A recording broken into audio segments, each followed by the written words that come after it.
Good to see y'all again. Excited to be back home this week.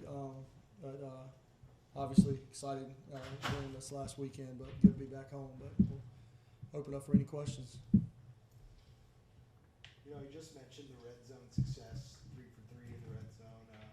What goes into that? What's when you guys are drawing up a play in the red zone?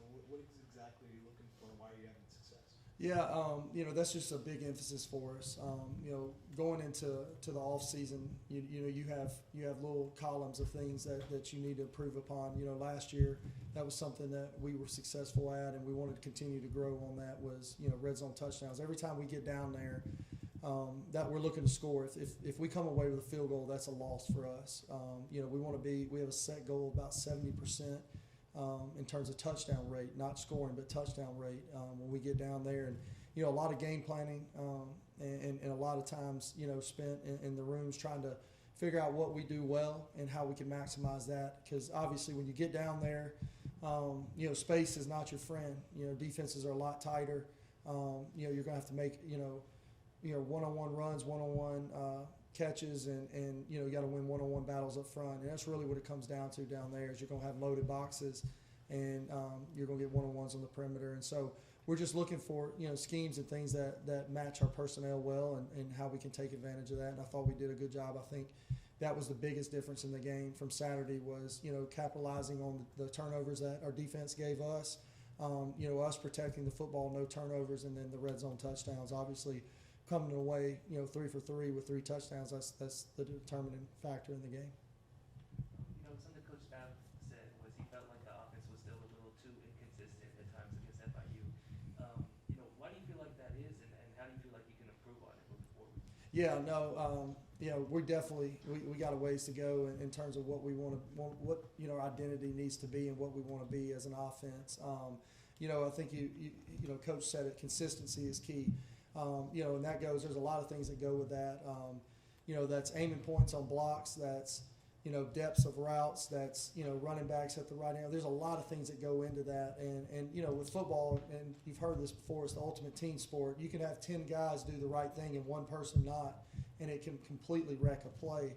And so that's the biggest thing for us is, we got a lot of new pieces, offensive line, skill guys, trying to figure out what they do well and how we can fit them into the puzzle, into the offensive system, and we can kind of grow upon that. And, I did think today was probably our best Tuesday practice of the season. I thought they came out, were really locked in early, and it kind of transitioned throughout the rest of practice. I thought it was a really good practice, and we can build upon that because that's the biggest thing is just the fine details, the little things. And once you can kind of get that stuff honed in, and you can really start to grow on that, and you'll see the improvements throughout the rest of the year.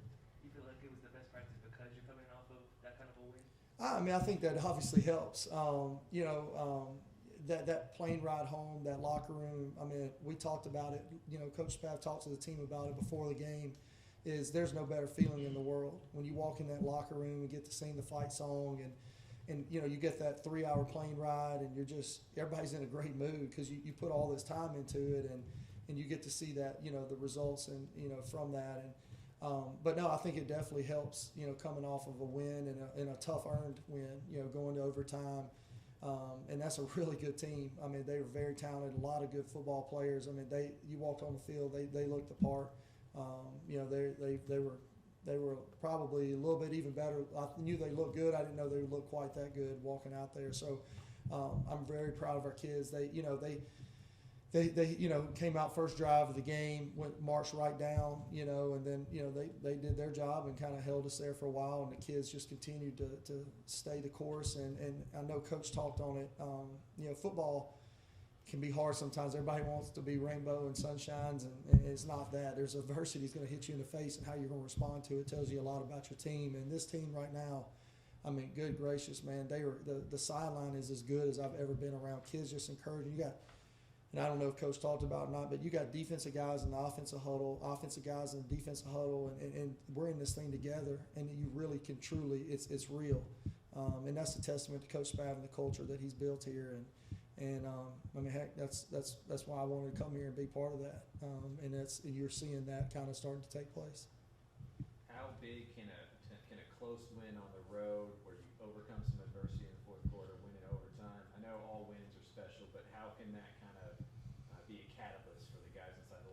Oh, huge. I mean, you look at last year, pretty similar situation. You play SMU close, go into week 2, and you lose a close game to UTSA at the very end in overtime.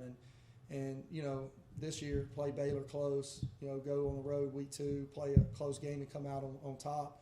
And you can, learn as much from a loss as you can a win. And obviously it's a lot more fun to learn off of a win because you can coach those guys hard, on Sunday and really get the stuff fixed without them kind of being mopey and sad. You get to really, get the little things fixed with that. But I mean, I think we'll lean on that all year. I mean, that's everything that you preach throughout the season, throughout spring, throughout, the summer and fall camp, and you get to see it, translate into a game and into a win. I mean, that's huge because, I mean, you always want to, have those teachable moments, and that's a huge teachable moment for our team all together, in all phases. You talked about, defensive guys in the offensive huddle and offensive guys in defense. I would imagine during 2020 that's really hard to do, Yeah. right?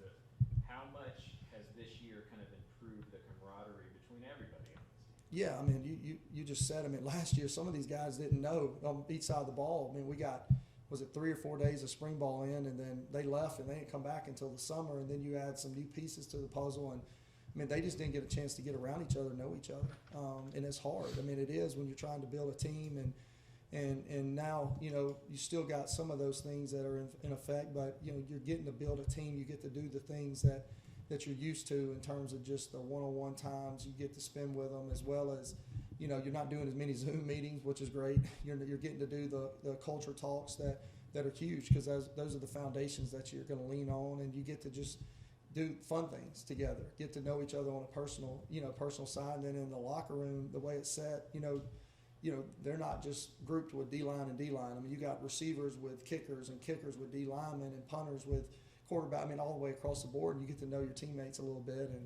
And it's really like the one thing that I've always enjoyed is the Friday nights in the hotels, because you get to kind of relax a little bit, especially night games. You get to kind of, get around each other, eat a meal, get to spend time together. And I mean, last year we had like to-go boxes and plates, and I mean, you just don't get that time. And it's really hard to, when things get tough and you got a guy over here next to you that may have gotten there a month or 2 ago, and you don't know him on a personal level like you do now. So that's just a huge part of it, I think.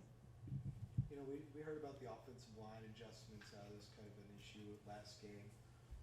Is that the biggest adjustment for you in this offense this week? Is kind of figuring out the pieces of that O-line, who goes where, to make a cohesive unit? Yeah, I mean, there's, like we've talked about before, there's nothing like reps, and we're starting to get some. You kind of know now, hey, Liam Dobson, okay, Kyle Hergel, new guys, Charles Fletcher, new guy. Get to see them in the battles, what they do well, what they need to improve upon, and then obviously getting Eddie back will be tremendous. Got some reps last week in the game. Really kind of get him going a lot more this week. Unfortunately, he's still trying to work Russell back in, so obviously that's an added piece that we're looking forward to getting. But you got guys like Jaden Smith, who's played a lot of snaps. Tate Heitmeyer's got in there, Dalton Cooper all the way across the board, and I was really proud of Dalton Cooper. He didn't get to play in the second half of the Baylor game, and then got Kyler Cooks was thrown in there. And he did well, and then obviously Dalton fought through the ankle injury and played the game, and it was good to see those guys push through that. And again, I think just with offensive line play, we know we're always going to lean on those guys. It starts with the run, and we're able to run the football a lot better this week, and it helps a lot from Coach Pav in the play calling standpoint once he's able to run the football, and then you can kind of start to get those safeties involved, and kind of dictate the pace of play a little bit better. So. Again, I think just getting those guys back healthy, getting them rotated back in, because, I mean, you look at last week, Dalton really didn't get to practice much. He had to play in the game, but, he was ready to go for game time, so which was great, but to get him back, and then, like I said, Eddie as well. Incarnate Word's got a pretty explosive offense, obviously. Does that change anything that you guys do on the offensive side of the ball in terms of taking into account maybe not giving them as many opportunities to have the football? Yeah, I mean, the one thing you're going to get a little bit more opportunities. You should. I think I saw a stat. I think they've thrown it 70% of the time, which, can go a lot of different ways. You really don't know. It just depends on how the game goes and the flow. But, when you're going against a ball control offense, offensively that you don't have as many opportunities. And when you're going against a little bit more spread, air raid, passing game, principled offense, you probably get a little bit more opportunities. You know, think going into it just because of the game and the way it plays out. But for us, you know, right now we're just really just concentrating on us, just trying to fix us and trying to make ourselves better and work on us. And again, I did think we took the step in the right direction today based on how we practice and the practice habits with that. You know, had 10 points in the first quarter, and then it kind of trailed off a little bit there. Did you ever sense any panic from anybody offensively? You know, in years past, I would have said yes. You know, from a coaching standpoint, you always, you know, you're always trying to look and like going through the, you know, the call sheet. We're talking constantly, like, what can we do better? You know, there was a sense of calm though. I mean, the kids, like, and I'm not saying this isn't like coach talk. Like, there was a sense of calm out there. I remember, you know, we go on the sideline after every series. We go straight to our positions and we're talking it out. And like the guys just remain calm. They were confident. They're like, we're good, you know, and we'll just continue to take advantage of our opportunities. And again, I think that's where this year is a little bit different, in my opinion. You know, in times past, you kind of get the pressure, you get the, you know, pressing, and when guys do that, they don't tend to do as well. They kind of, you know, really start to press, and it just, you know, the result's not as good. So I was proud of the guys and how they responded. You know, obviously we wish could have scored a little bit more often. But again, I think I was proud of the group and how they responded and how they didn't blink, and they just continued to go out there. And, you know, and again, it's a testament to the defense. Defense played lights out. I think it was 3 turnovers, and, you know, I mean, those guys kept us in the game and allowed us to kind of work through our deal. What are you anticipating defensively from Incarnate Word?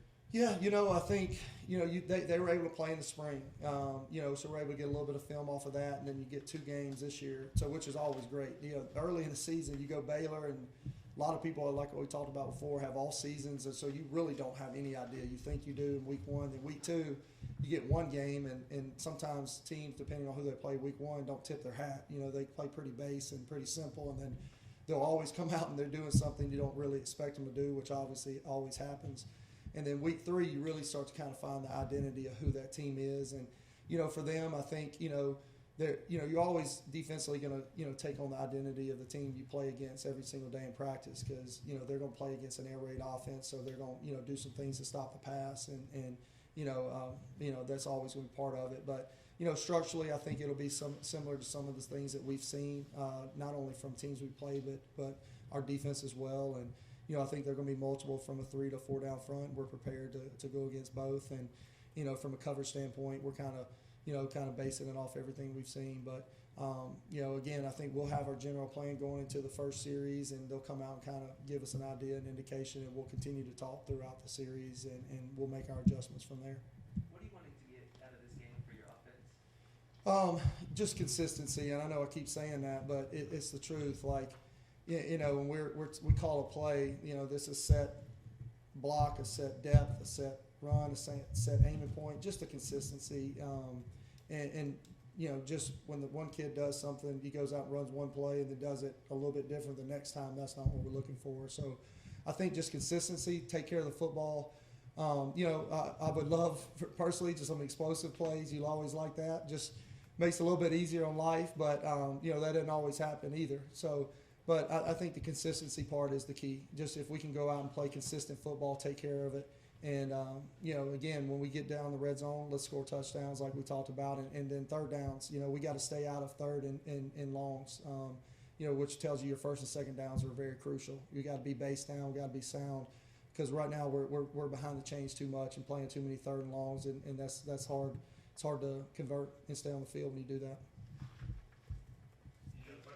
Any plays for Isaiah Nixon? Well, hey, if he keeps making plays like he did on Saturday, I don't know if I'll get a chance to. But not in all seriousness, Isaiah Nixon's a kid, and this is for everybody that ever played football. He's a kid that took advantage of a redshirt year. He was down on the scout team with us last year, and sometimes guys, when they get on scout team, you know, they're mopey or sad, and rightfully so. They all want to be on the travel squad and playing.